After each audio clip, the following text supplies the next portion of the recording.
Comrades of the various governments of the AES, dear participants of the first summit of the heads of state of the AES, good morning.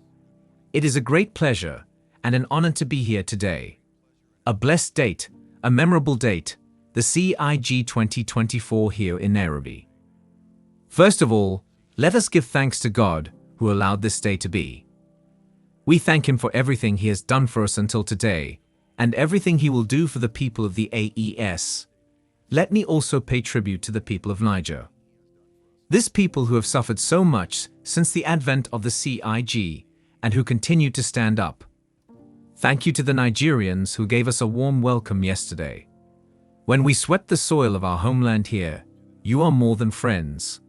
You are more than neighbors. You are our brothers. You are our sisters. Because brotherhood goes beyond friendship or neighborhood. We have the same blood that flows in our veins. In our veins flows the blood of these valiant warriors who fought and reserved this land that we call Mali, Burkina, and Niger.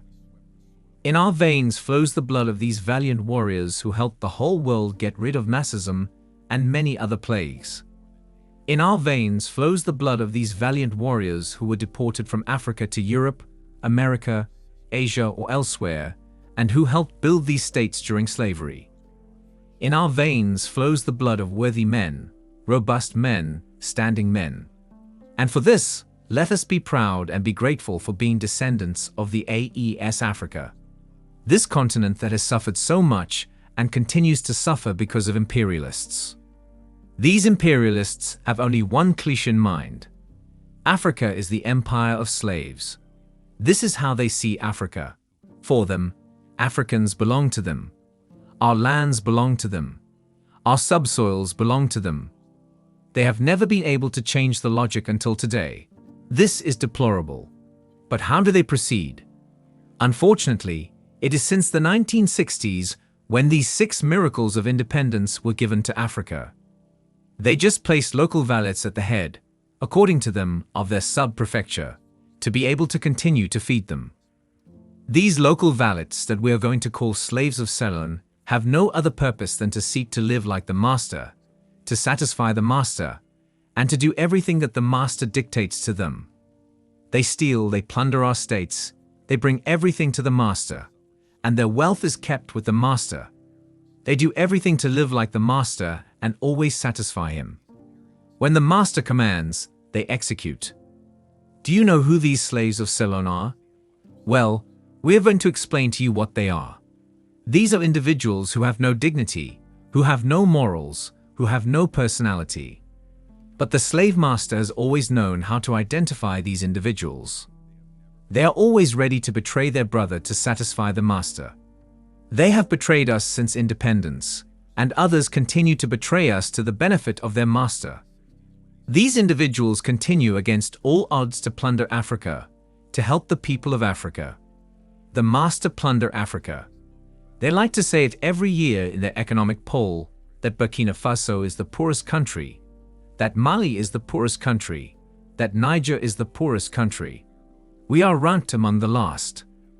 Very well if we are as poor as they say, but when the time has come to take responsibility, we have asked this master to leave the place. Why don't they want to leave? When we take the case of Niger, for more than 40 years, some countries have been exploiting uranium to produce energy at home. From Ottawa to Paris, the streets are illuminated. It is the light.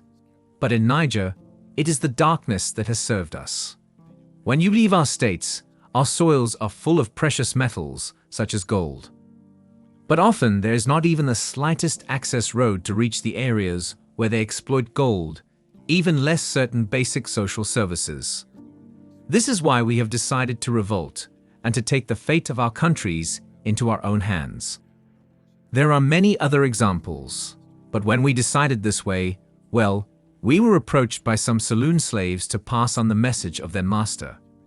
Because they had created this kind of polymer chain that rises to the heads of our states to serve them. And we came to break the chain, and it is inconceivable for them. They approached us and asked us to enter the ranks to be part of the elite that must lead Africa. Because they have an elite formed and trained that must follow. that are embedded in this chain.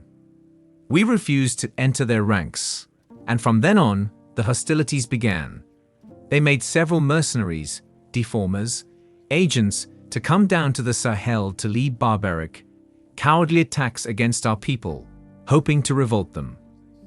In addition to these attacks on the ground, the communication attacks, the manipulation, the disinformation are full in their ranks.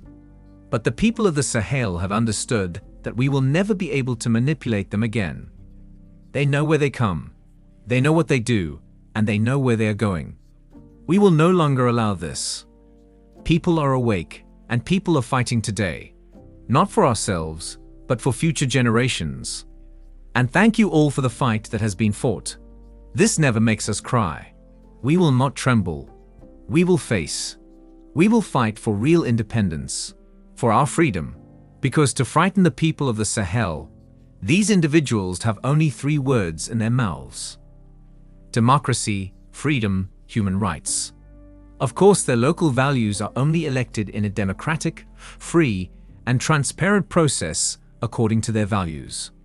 What is more normal than to impose this on us? Because they are the ones who write the rules. Very well. We have decided to take responsibility. This is why, on June 26, 2023, when Niger decided to turn the page, the slaves of Salone and their masters got on their horses. They put their local values forward and decided to wage a war against the Nigerian people. We therefore said anyone who dares to take up arms in Nigeria will face us. Because we will wage a war without mercy to the last drop of blood for anyone who dares to attack our states. This decision we made yesterday is current today and will be current tomorrow and forever. Thus, we won the AES on September 16, 2023, in a mutual defense architecture. But we felt it was necessary to extend and expand the AES architecture. What brings us together today must allow us to go to other areas in addition to defense, including finance and economy, infrastructure, health, education, and so on. I therefore wish this moment to be for us a story that we will write for the AES, but above all, for Africa and for the whole world. May God illuminate each and every one of us. May God inspire us, and the tasks entrusted to us. And above all, when we do all our work, may we have only one thing in mind: the supreme interest of our populations. On this we once again pray good God, that He accompanies us all in our different tasks, that He protects our fighters, who thanks to them allow us to sit here in exchange about the future of our states. So once again, thank you, Nigerian people. Be united and united as one. People of the AES, the homeland, or the death.